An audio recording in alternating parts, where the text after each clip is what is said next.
ओज the great and powerful movie fantasy adventure film है। इस मूवी की कहानी आपको किसी और ही जादू की दुनिया में ले जाएगी। मूवी शुरू होती है तो हम 1905 में कैंसस सिटी देखते हैं, जहां ऑस्कर नाम का एक बंदा एक सर्कस में जादूगर के तौर पर ट्रिक्स किया करता था। लेकिन वो रियल जादूगर नहीं था, वो बस छोटे छोटे ट्रिक्स करके लोगों को बेवकूफ़ बनाया करता था। एक दिन वो मैजिकल ट्रिक्स दिखा रहा होता है तो वहाँ एक छोटी लड़की भी बैठी होती है। वो माजूर थी। वो समझती है कि ऑस्कर रियल मैजिशियन है। वो उससे कहती है कि क्या तुम मुझे ठीक कर सकते हो, लेकिन ऑस्कर तो रियल मैजिशियन नहीं था, इसलिए वो उसे ठीक नहीं कर सकता। ऑस्कर की एक बुरी आदत ये थी कि वो लड़कियों के साथ फ्लर्ट किया करता था। उसने बहुत सी लड़कियों के दिल तोड़े थे। वो बुरा इंसान नहीं था, लेकिन उसमें ये बुरी आदतें थी। जब सर्कस के स्ट्रॉन्ग मैन को पता चलता है कि ओज ने उसकी वाइफ के साथ भी फ्लर्ट किया है तो वो बहुत नाराज हो जाता है। वो उसे मारने के लिए उसके पीछे आने लगता है। ऑस्कर अपनी जान बचाने के लिए भागने लगता है और भागते भागते एक हार्ट शेप बलून में बैठ जाता है। ऑस्कर खुश होता है कि वो बच निकला, लेकिन उसे क्या पता था कि उसकी जिंदगी की सबसे बड़ी मुश्किल आगे उसका वेट कर रही थी। फिर हम देखते हैं कि ऑस्कर का एयर बलून एक टोर्नेडो में फंस जाता है, जो उसे एक अलग ही दुनिया में पहुंचा देता है। ऑस्कर देखता है कि यहाँ सब कुछ उसकी रियल दुनिया से मुख्तलिफ है। यहाँ अजीब और खूबसूरत प्लांट्स हैं, अजीब जानवर और बेहद खूबसूरत नदियाँ। ये कोई जादुई दुनिया लग रही थी। ऑस्कर ये सब देख ही रहा होता है कि वहाँ थियोडोरा आ जाती है। वो ऑस्कर को बताती है कि तुम लैंड ऑफ ओज में हो। वो ये सुनकर हैरान होती है कि उसका निक नेम ओज है। थियोडोरा उसके ट्रिक्स देखकर समझ जाती है कि ये वही जादूगर है जो उन्हें विकेट विच से बचाएगा, जो कि एक चुड़ैल है, और फिर ये उस मुल्क का किंग बनकर यहाँ अमन और खुशहाली लेकर आएगा। ये एक पेशन गोई है जो कि थियोडोरा उसे बता रही थी। ऑस्कर भी ये सुनकर लालच में आ जाता है और उसे कहता है कि मैं असल जादूगर हूँ। इस दौरान वहाँ विकेट विच के भेजे हुए सिपाही आ जाते हैं, तो दोनों उनसे बचने के लिए वहाँ से भाग निकलते हैं। वहाँ से वो एक केव में जाकर छुप जाते हैं। अब ऑस्कर अपनी ट्रिक्स और फ्लर्टिंग की आदत से मजबूर होकर थियोडोरा से भी फ्लर्ट शुरू कर देता है। वो उसे बताती है कि विकेट विच बहुत खतरनाक है और उसने क्राउन के लिए अपने पापा को मार दिया था। फिर ऑस्कर सुबह तक कोशिश करके थियोडोरा को अपने प्यार के शीशे में उतार लेता है। जब वो एमरल्ड सिटी के करीब पहुंचते हैं तो वो देखते हैं कि एक फ्लाइंग मंकी दरख्तों में फंसा है। थियोडोरा ऑस्कर को इस मंकी को बचाने का कहती है। वो उसको बचाने उसके करीब जाता है तो पीछे से एक शेर आ जाता है। ऑस्कर एक मैजिक ट्रिक करके उसे वहां से भगा देता है। ये देखकर थियोडोरा और मंकी दोनों इंप्रेस हो जाते हैं। जब इस फ्लाइंग मंकी फिनली को पता चलता है कि ये वही जादूगर है जिसका उन्हें वेट था, तो वो भी खुश हो जाता है और उसे कहता है कि वो आखिरी दम तक इसका साथ निभाएगा। फिर वो एमरल्ड सिटी पहुंच जाते हैं, जहां ऑस्कर का बहुत अच्छे तरीके से वेलकम किया जाता है। फिर वो कैसल जाते हैं, जहां ऑस्कर तख्त को देखकर बहुत खुश हो जाता है। फिर यहाँ उसकी मुलाकात थियोडोरा की बहन एवानोरा से होती है। एवानोरा उससे बात करती है। उसके बाद उसे सोने के लिए भेजकर थियोडोरा पर काफी नाराज होती है, क्योंकि उसे लगता है कि इसे विकेट विच ने भेजा होगा। थियोडोरा इस बात को नहीं मानती। फिर एवानोरा कहती है कि उसे साबित करना होगा कि ये वही विज़र्ड जादूगर है जिसकी पेशगोई हुई है। उसके बाद एवानोरा ऑस्कर को कैसल का टूर करवाती है और आखिर में उसे एक रूम में ले जाती है जहाँ इनका खजाना था। इसे देखकर ऑस्कर पागल सा हो जाता है। एवानोरा उसे बताती है कि यह खजाना और तख्त तब तक इसका नहीं हो सकता जब तक विकेट विच जिंदा है। वो बताती है कि उसे डार्क फॉरेस्ट जाकर विकेट विच की विंड तोड़नी होगी, जिससे वो खुद ही मर जाएगी। एवानोरा उसे कहती है कि वो फौरन निकले।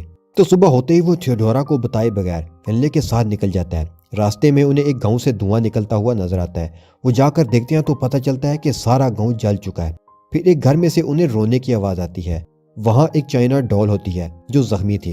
वो उन्हें बताती है कि विकेट विच की आर्मी ने उसकी फैमिली और पूरे गांव को मार दिया है। ऑस्कर उसके पाँव को ग्लू की मदद से जोड़ देता है, जो कि डॉल को मैजिक लगता है। डॉल ऑस्कर के साथ जाने की जिद करती है। फिर वो तीनों डार्क फॉरेस्ट की तरफ निकल पड़ते हैं। काफी सफर के बाद वो डार्क फॉरेस्ट पहुंचते हैं, जो कि बेहद खौफनाक था। हर तरफ खौफनाक अंधेरा, अंधेरे में कुछ रोशन आंखें उन पर नजर रखी हुई थी। जब वो मुड़कर देखती हैं तो वो गायब हो जाती हैं। वो अजीब से पौधे थे जो उन पर अटैक कर देते हैं। वो तीनों काफी मुश्किल के बाद उनसे बचने में कामयाब होते हैं। फिर वो एक गेट के पास पहुंचते हैं जहां उन्हें विकेट विच दिखती है। वो गेट खोलने के लिए वेंट साइड पर रखती है। ऑस्कर फिनले को उसे डिस्ट्रैक्ट करने का कहता है। जब वो डिस्ट्रैक्ट हो जाती है तो ऑस्कर उसका वेंट उठाकर भाग जाता है। वो उसे तोड़ने ही वाला होता है कि विकेट उनके पीछे आकर खड़ी हो जाती है। वो डर जाते हैं, लेकिन उन्हें वो कुछ नहीं कहती। वो अपनी चादर हटाती है तो ऑस्कर देखता है कि वो तो एवानोरा और थियोडोरा से भी खूबसूरत है। वो उसे रियलिटी बताती है कि वो गुड विच है, जबकि विकेट विच तो एवानोरा है। एवानोरा बहुत शातिर है, उसने सबको बेवकूफ़ बना रखा है, अपनी बहन थियोडोरा को भी।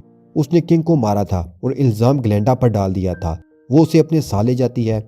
इधर एवेनोरा अपने क्रिस्टल बॉल पर यह सब देख लेती है और उसे काफी गुस्सा आता है। तब वहां थियोडोरा आ जाती है और देखकर खुश हो जाती है कि अब ऑस्कर पेशगोई को पूरा करने वाला है। लेकिन एवेनोरा उसे सच छुपाने के लिए उसे एक और बात बताती है कि जो प्यार के वादे उसने तुम्हारे साथ किए थे वो उसने मेरे साथ भी किए और अब ग्लेंडा के साथ भी किए हैं। ये सुनकर थियोडोरा बहुत दुखी हो जाती है और ये देखकर बर्दाश्त नहीं कर पाती। दूसरी तरफ एवेनोरा अपनी आर्मी ऑस्कर और ग्लिंडा को मारने के लिए भेज देती है। ऑस्कर ग्लिंडा को बताने ही वाला होता है कि वो कोई रियल जादूगर नहीं है, तो उसी दौरान एवेनोरा की आर्मी उस पर अटैक कर देती है। वो वहां से भागते हैं और भागते हुए वो एक माउंटेन की क्लिफ पर आकर रुक जाते हैं। ऑस्कर तो यहाँ उनकी मदद करने से रहा, इसलिए ग्लिंडा को ही कुछ करना पड़ता है। वो उन्हें कूदने का कहती है। वो कूदती है तो लिंडा उन्हें मैजिक बबल में डालकर उड़ाकर अपनी किंगडम की तरफ ले जाती है, जो कि एक बबल शील्ड से प्रोटेक्ट किया हुआ था ताकि ग्लिंडा अपने लोगों को विच से बचा सके। इस बड़े बबल शील्ड से सिर्फ साफ दिल के लोग ही पार जा सकते थे। ऑस्कर को लगता है कि वो पार नहीं कर पाएगा, लेकिन वो कर जाता है, जिस पर वो भी काफी हैरान होता है। लिंडा का किंगडम एवेनोरा के किंगडम से भी खूबसूरत होता है। वहाँ के लोग उसे असली जादूगर समझते हैं और बहुत खुशी से उसका वेलकम करते हैं। ऑस्कर वहाँ ग्लिंडा को बता देता है कि वो कोई रियल मैजिशियन नहीं है। ग्लिंडा कहती है कि वो जानती है कि तुम मैजिशियन नहीं हो और एक झूठे, खुदगर्ज और बुज़दिल इंसान हो, लेकिन उसके लोगों ने मैजिशियन का बहुत इंतजार किया है, इसलिए वो उन्हें मायूस नहीं करना चाहती। इसलिए वो ऑस्कर को झूठ बोलने के लिए कह देती है। ये सब थियोडोरा क्रिस्टल बॉल में देख रही होती है और इन दोनों को इकट्ठा देखकर उसका दिल टूट जाता है। इस मौका का फायदा एवेनोरा उठाती है और उसे अपने तरह विकेट बनाने का प्लान बनाती है। तो वो उसे एक मैजिकल ग्रीन एप्पल देती है, जिसे खाकर वो विकेट विच में ट्रांसफॉर्म हो जाती है और उस पर ऑस्कर से बदला लेने की धुन सवार रहती है। दूसरी तरफ ग्लिंडा ऑस्कर को लोगों के पास लेकर जाती है ताकि वो उन्हें फाइटिंग के लिए मना सके, लेकिन वो लोग तो सादा से लोग थे, वो कभी लड़ाई झगड़े में नहीं पड़े थे, इसलिए वो नहीं मानते। इसी दौरान थियोडोरा बबल को तोड़ते हुए अंदर आ जाती है, क्योंकि अब वो पावरफुल हो चुकी होती है।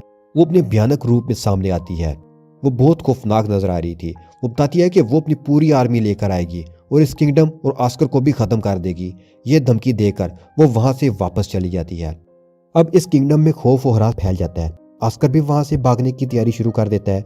ग्लिंडा उसे कहती है कि भले वो असली मैजिशियन नहीं है, लेकिन वो लोगों की लास्ट होप है, वो अभी लोगों की हेल्प कर सकता है। तो ऑस्कर डिसाइड करता है कि वो अपनी स्किल्स को इस्तेमाल करेगा और लोगों को बचाएगा। वो लोगों की काबिलियत के मुताबिक उन्हें काम सौंपता है और ग्लिंडा के साथ मिलकर एमरल्ड सिटी पर अटैक की तैयारी शुरू कर देता है। इधर विकेट सिस्टर भी अपनी आर्मी को तैयार करके जंग के लिए रेडी होती हैं। ऑस्कर के लोग अपना काम मेहनत से करते हैं और जो कुछ ऑस्कर उन्हें बनाने के लिए कहता है वो बिल्कुल वैसी ही चीजें बनाते हैं। उसके बाद ऑस्कर टिंकर को एक एयर बैलून बनाने का भी कहता है और उसे कहता है कि इस बात को राज रखे। उसके बाद ऑस्कर एमरल्ड सिटी में किसी तरीके से दाखिल हो जाता है और इधर ग्लिंडा अपने लोगों के साथ मिलकर विकेट की आर्मी के साथ लड़ाई में लग जाती है। ग्लिंडा अपनी पावर से कैसल के आसपास स्मोक कर देती है और फिर दोनों तरफ से आर्मी फाइट शुरू कर देती है। फाइट के दौरान जब स्मोक कम होती है तो पता चलता है कि ये ट्रिक था। ऑस्कर और ग्लिंडा ने पपट आर्मी रस्सियों और पुलियों की मदद से इस मैदान में छोड़ी थी और इस मैदान में जहरीले फूल थे जिनको सूंघने की वजह से फ्लाइंग मंकीज और क्रिएचर्स की आर्मी काफी ज्यादा खत्म हो जाती है। वो अपनी जीत की खुशी मना ही रहे होते हैं कि कुछ क्रिएचर्स आकर ग्लिंडा को उठाकर ले जाते हैं। एवेनोरा के मैजिक की वजह से ग्लिंडा की वैन नीचे गिर जाती है, जिसे डोल उठा लेती है। एवेनोरा ग्लिंडा को शहर में बांधकर लोगों को डराने लगती है। दूसरी तरफ ऑस्कर खजाने को बालून में भरकर वहां से भागने लगता है। थियोडोरा देख लेती है और उन्हें आकर बताती है कि उनका विज़र्ड एक बुज़दिल भगोड़ा है जो एयर बलून में बुज़दिलों की तरह भाग रहा है, जिसके बाद वो एयर बलून में आग लगा देती है। विकेट सिस्टर समझती है कि वो जीत गई है, लेकिन ये ऑस्कर का प्लान होता है। जब दोनों विचेस ग्लिंडा को मारने वाली होती हैं तो वहां लाइट्स बंद हो जाती हैं और एक ब्लास्ट होता है। उसके बाद स्मोक मशीन और इमेज प्रोजेक्टर की मदद से उसकी तस्वीर अचानक सामने आ जाती है और इन दोनों बहनों को डरा देता है। उनके गार्ड भी कुछ नहीं कर पाते। इस दौरान डोल लिंडा की विंड भी उसे दे देती है, जिसकी हेल्प से वो आज़ाद हो जाती है। ऑस्कर उसकी टीम थियोडोरा को फायरवर्क से काफ़ी डरा देती है। ये इल्यूजन था जिसे वो मैजिक समझते हैं और इससे वो वहां से भाग जाते हैं। इसके बाद एवेनोरा और ग्लिंडा के दरमियान फाइट होती है। ग्लिंडा फाइट के दौरान एवेनोरा का लाकर तोड़ देती है, जिससे वो ओल्ड लेडी में बदल जाती है। ग्लिंडा उसे कासल से नीचे फेंक देती है, जिससे वो भी मारी जाती है। अब किंगडम में फिर से लोग हंसी खुशी रहने लगते हैं, क्योंकि अब कोई दुश्मन नहीं बचा था और अमन कायम हो चुका था। अब यहाँ ग्लिंडा ऑस्कर से प्यार का इजहार करती है और फिर दोनों हंसी खुशी रहने लगते हैं और यहीं पर ये मूवी खत्म हो जाती है।